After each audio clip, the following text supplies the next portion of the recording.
The Purple Line is a community podcast bringing you in-depth conversations with diverse leaders in the public and private sectors. Whether you're a student looking to gather advice or a professional tuning in for valuable resources, our dynamic programming provides tips for all ages and backgrounds. I'm your host, Keith Fernandez, and this is The Purple Line.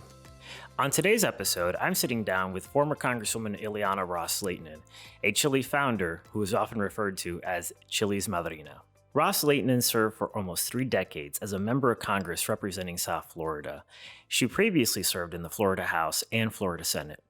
Ileana is the first Hispanic woman elected to Congress, the Florida Senate, and the Florida House. She's also the first Cuban American elected to Congress. As a member of the House Foreign Affairs Committee, Ros-Lehtinen was instrumental in passing legislation to advance human rights, security, and dignity at home and abroad. Her area of focus included Israel, Iran, Cuba, Venezuela, Nicaragua, and other crucial nations. She is the first woman to chair that committee, and she is a former chairman of the subcommittee on the Middle East and North Africa. Ileana has been a consistent voice for democratic movements in all corners of the globe. Starting with her native homeland of Cuba, in opposition to the Cuban regime, she has been and remains an outspoken advocate for freedom, democracy, the rule of law, and human rights. Former Congresswoman Ros-Lehtinen now serves as the senior advisor at Aiken Gump in Washington, D.C., and serves as a corporate board member at CHLI. She also serves as chairman of the CHLI We Belong Scholarship Campaign. Ileana is a former Florida certified teacher and holds several education-related degrees, including a doctorate in education from the University of Miami and a master's and bachelor's degree from Florida International University. Congresswoman Ileana Ros-Lehtinen, thank you for joining us on the Purple Line, walking along the Purple Line. How are you doing? Well, first of all, if you call me Congresswoman Ros-Lehtinen, I just may, the way I could be. I don't know what I'll do. You have to call me Ileana or Illy, but not Congresswoman Ros-Lehtinen. And maybe the viewers and the listeners don't know how much I love Keith Fernandez. Oh my gosh.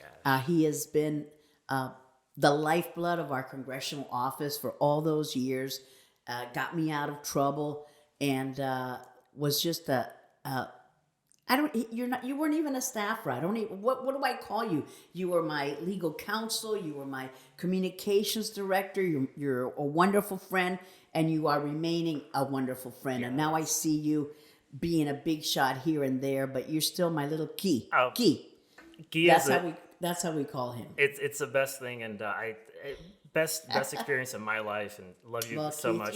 You are a real part of my personal life, my professional life, and Dexter and I are honored to be part of your life as well.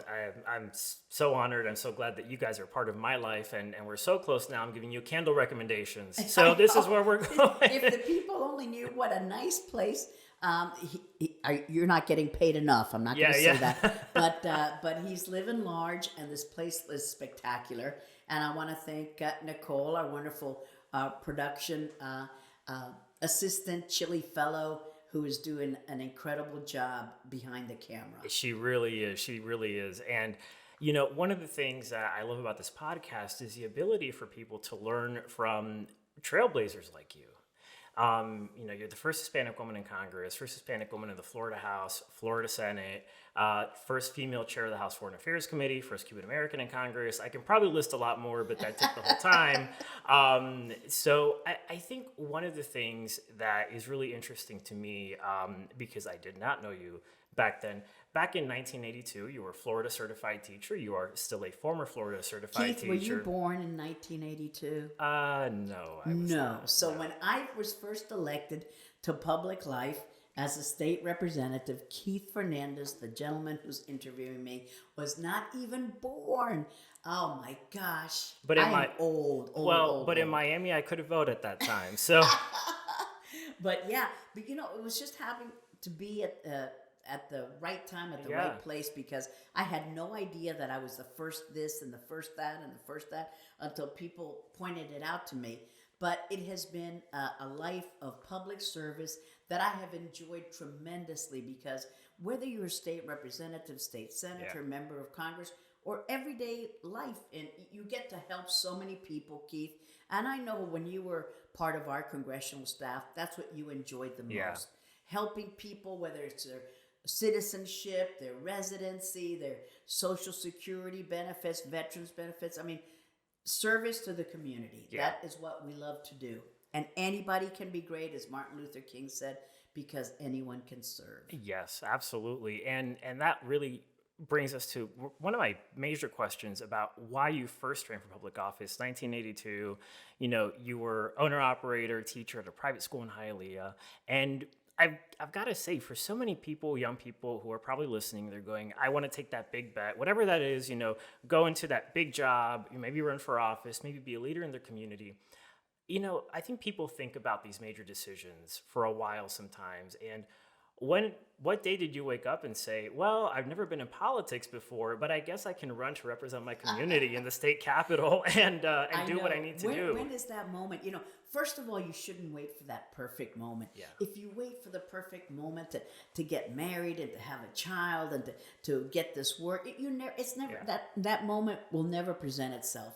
So for me, Keith, it happened because I loved what I was doing. I always wanted to be a teacher. And I remember my parents were so proud when I became a Florida certified teacher. I had that certificate. And that was the epitome. I said, well, I've accomplished everything I wanted to accomplish. Little did I think that there was still so much left to do.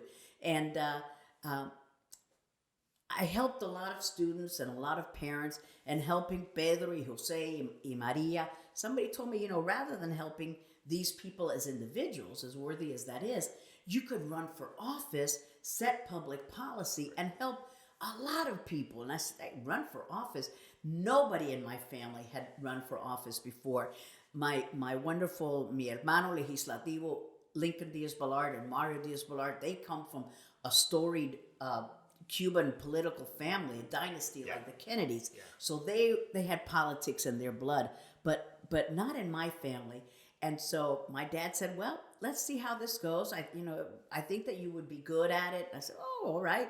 And we signed up for a GOP campaign school. Honest to goodness, Keith, it was just like a little introduction, a Saturday and Sunday. This is how you run a campaign. My dad went to the campaign manager's unit, and I went to the candidate unit. And they told us, this is how you run for office. And because we had no idea of how you really run for office, I was a great candidate. And my dad was a wonderful manager, because they said to us, you've got to knock on 10 doors every day. And you've got to make 5 fundraising calls every day. And so we did it. We said, okay, this is what you have to do. And I think now people are kind of spoiled. Yeah. And they don't do the hard work. But we really did. And all those doors that we knocked on, Keith, I enjoyed it. The more I did it, it was a very shoestring campaign, just my family and friends, and they helped every day, and I loved it. And I said, wow, this is a lot of fun. And so I want to say that it was a great sacrifice, but I have found in my many years of public service that helping people gives you a sense of satisfaction.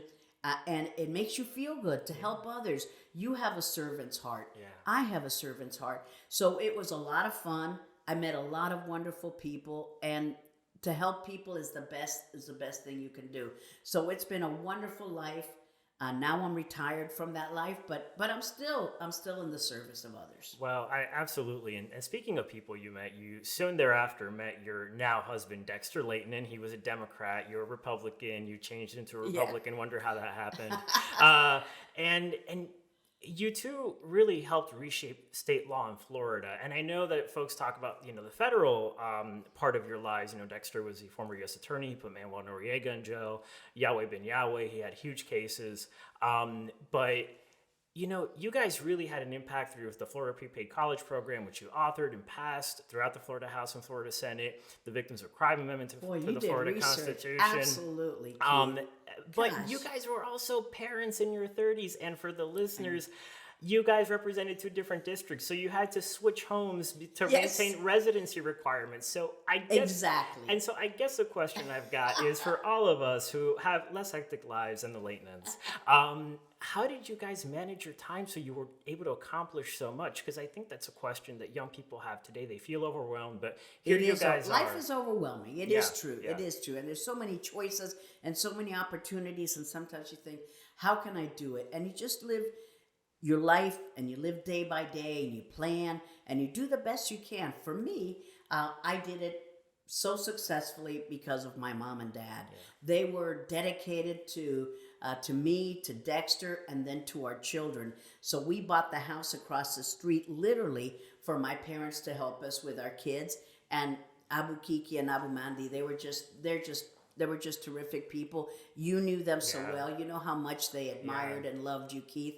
And my parents, for me, were great role models because they leave everything behind in Cuba. Yeah. You know, they're in their early 30s, and they never look back. They said, look, we're going to work for a free Cuba, but this is our home.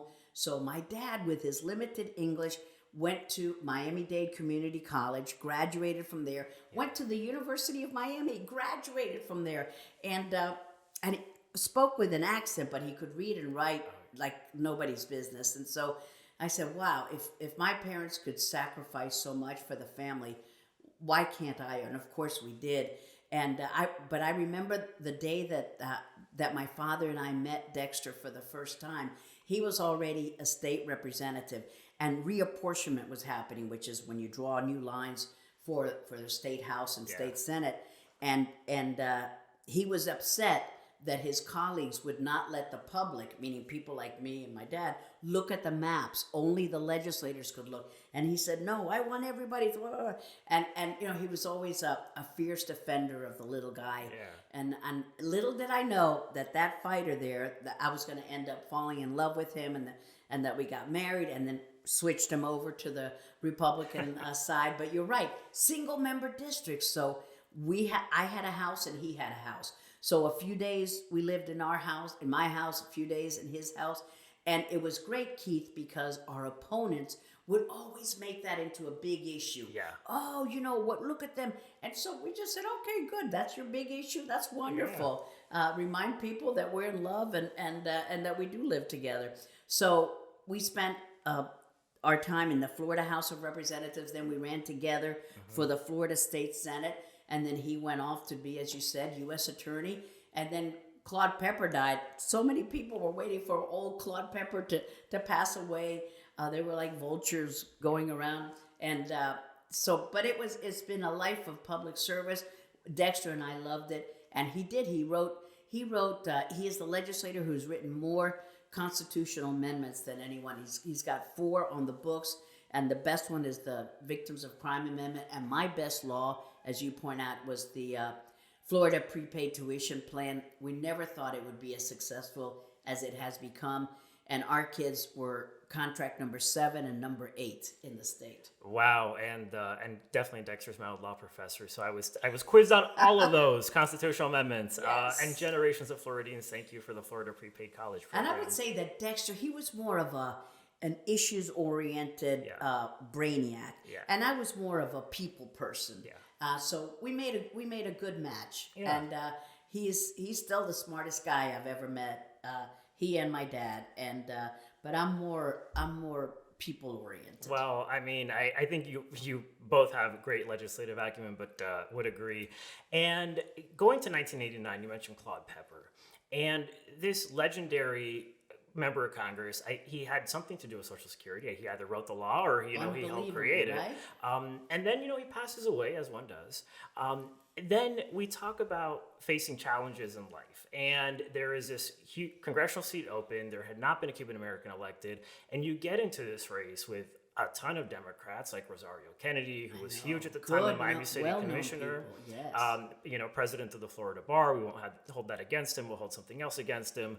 And then also talking about the Republican primary, you weren't unopposed either. I mean, you ended up winning with more than 80% of the vote, but you just jumped in there. And I think for folks who are looking to really think about challenges in life and whether to seize an opportunity when it's right in front of them, what lessons can you bring, having gone through a campaign, which I'll let you describe the kind of campaign you went through, that really tested the mettle of everyone involved? Well, it's hard to know when is the right time, and studies have been done that males always think of themselves as ready for any challenges. But for me, when Claude Pepper passed away, I said, "Oh no, I'm not ready yet. I need to know more about the world. I need to know more about domestic policies." And my dad and Dexter were saying, "No, no, run. The time is now."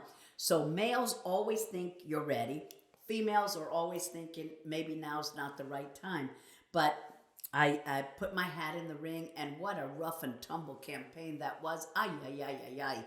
And one of the gentlemen who ended up, I don't even want to call him a gentleman, who ended up winning the Democratic primary, his slogan for this seat was, "This is an American seat." Yeah. Now, what does that tell you? It means that he's insinuating that I am not an American, yet he is the bona fide American. I'm a proud naturalized citizen, born in Cuba, very happy and proud of that. Came to the United States with my parents and my brother when I was 8. But I'm as American as apple pie. Yeah. So when he said, "This is an American seat," that was a very racist thing to say. And I was just very hurt by that. But anyway, we won. Yeah. It was great. Didn't get the results until like 3 a.m. The Dade County election supervisor had passed out on the floor. It was a crazy Florida election, but we won fair and square. And boy, I stayed there for almost 30 years, and I loved every minute of it, Keith. I represented different areas, whether it was State House, State Senate, or Congress. There wasn't 1 inch of South Florida that I did not represent at one time or the other.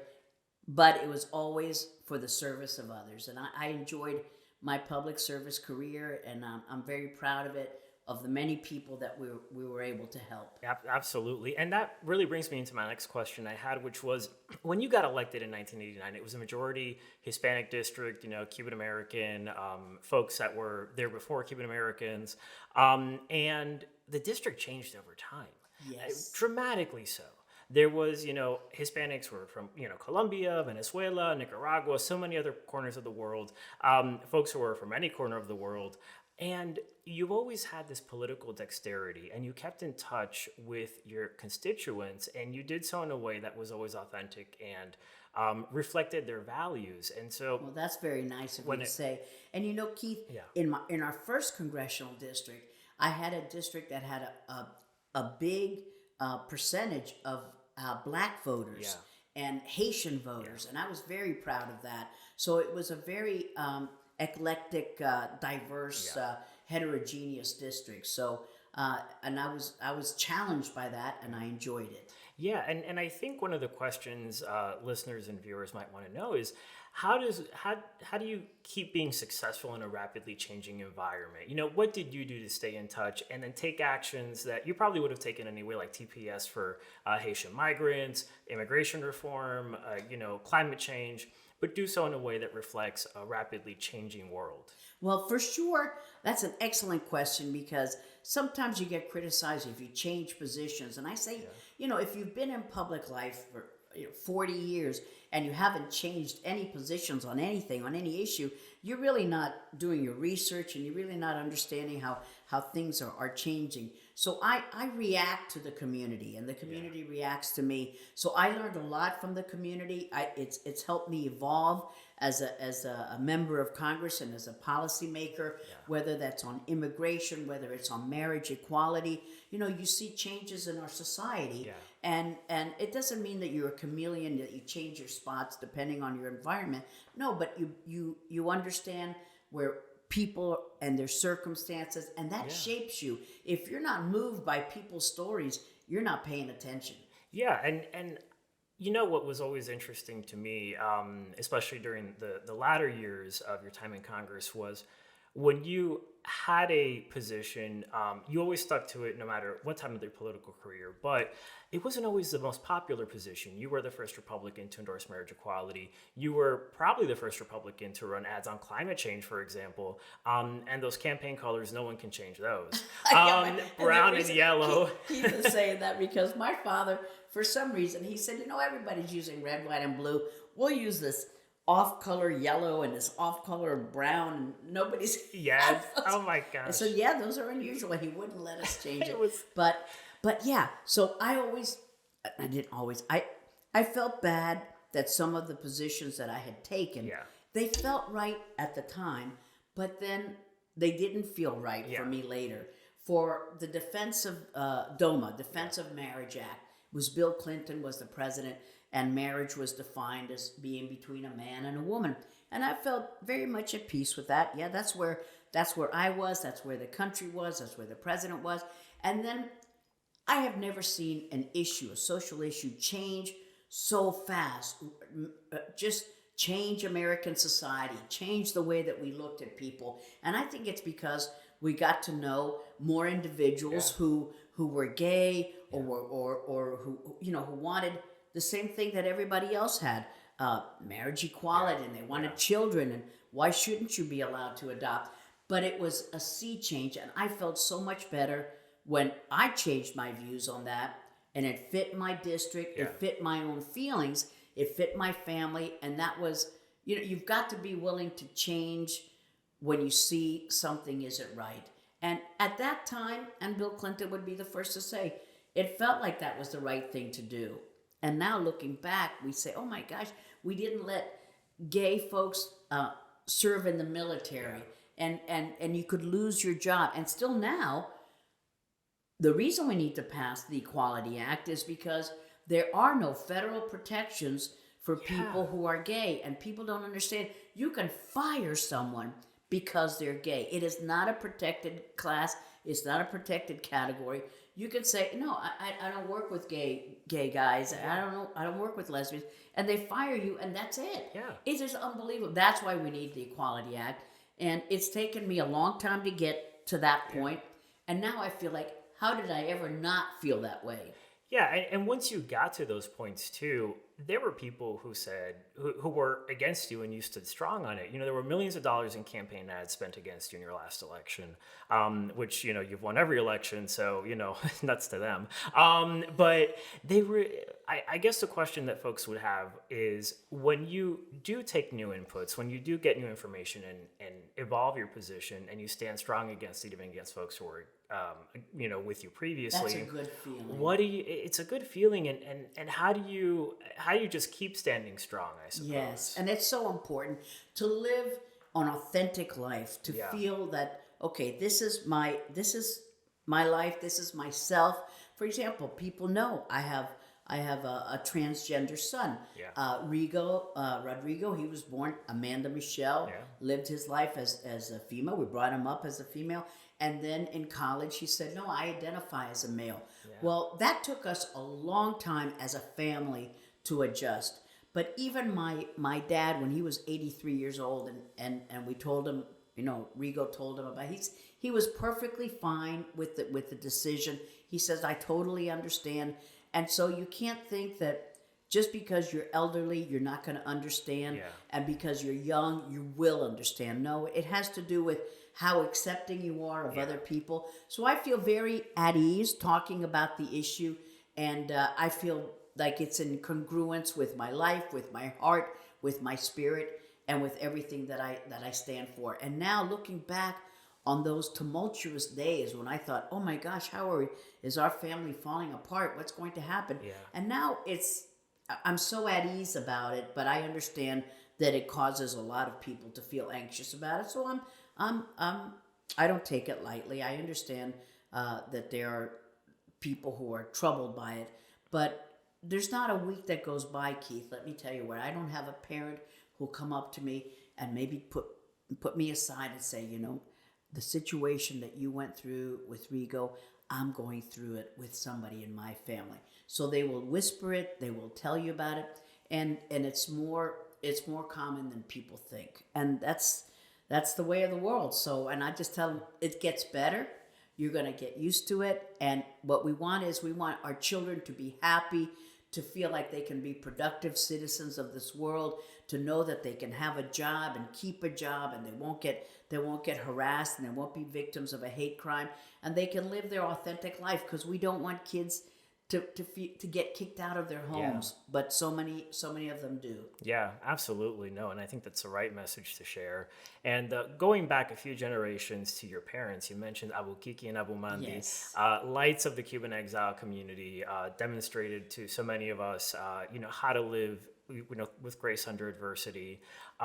That's a good way to phrase it. Yeah. Grace under adversity. Oh, That's wonderfully put. Absolutely. Your father wrote around 20 books, which is incredible. But how did these two incredible people working on your campaigns, by the way? Yes, they really did. My father continued to be the campaign manager. My mom continued to be the volunteer coordinator to the very last. Yeah. How did they shape how you thought about politics in terms of human rights, in terms of, being someone who fled an oppressive regime, and your sense of, really political right and wrong when it came to human rights? Excellent question. And they were formative figures for me because, and for Dexter as well, to flee their homeland, to leave everything behind, to know that this oppressive regime, no one wants to live under communism. No one wants to live under socialism, to be told what you do and what you think and where you work and where you live. People reject that. And they taught me that human rights trumps everything. Democracy is the best form of government, and there are absolutes in this life, and that's what they taught me, to stick up for your values, and people will respect you for that. So for me, my parents will always be role models, and I hope that I am, and Dexter hopes that he is as well, that we are role models for our children and now for our grandchildren. So we hope that that's true. Our kids still talk to us. As do our grandkids. So I think we're doing okay. Your former staff talks to you a lot too. So I think you're okay. Abu Mandi and Abu Kiki, and I take that as a source of great pride. It totally is. I'm waiting for your books though. Okay, we got to do it. You guys... Keith and Maite are going to help me write the books. Come on, we have to do it. I think you should.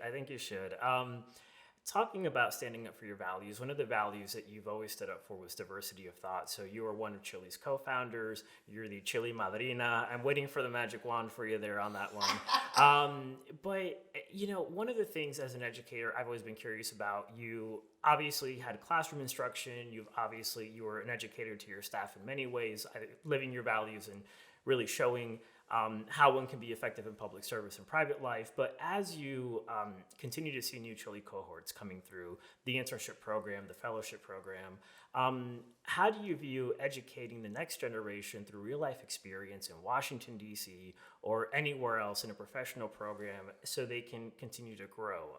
Is it more along the lines of living the experience and sort of letting themselves grow professionally that way, or is it closer to if you read a book, you'll know what it is? Wow, that is an excellent, deep philosophical question. Thank you for that, Keith. Yeah, I'll be pondering what I should have said tonight.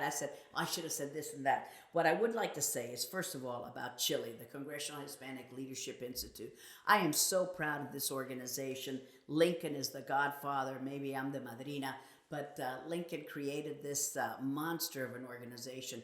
And I'm so glad that for CHLI, a diversity of thought is the prime motivator. Yeah. And they want to make sure that all students know that they're welcome, that there's a good path ahead. The young lady who's the producer of this program, she's a CHLI fellow, and we're so proud of people like Nicole. She's the next generation of leaders. And we're proud that CHLI has a hand in molding and shaping those young leaders. And diversity of thought is very important. That's what CHLI stands for. And for me, education has always been a valuable commodity. I got my doctorate at an advanced age. I was already in Congress when I finished my doctorate in education from the University of Miami. But I got my AA from Miami-Dade College, and then my bachelor's and my master's from Florida International University, and my EDD, my doctorate in education from the University of Miami. So I love all of our schools, Miami-Dade, FIU, University of Miami, and I am a lifelong learner. So for me, education is a lifelong endeavor. You never stop growing, you never stop learning, and I think CHLI provides a good landing spot and a takeoff spot for the young leaders of tomorrow. So never stop learning. I learn something new from other people every day. Sometimes it's a negative experience, but it teaches me a lesson. And more often than not, it's a positive experience. So even though I'm an old lady now, I learn every day from everybody.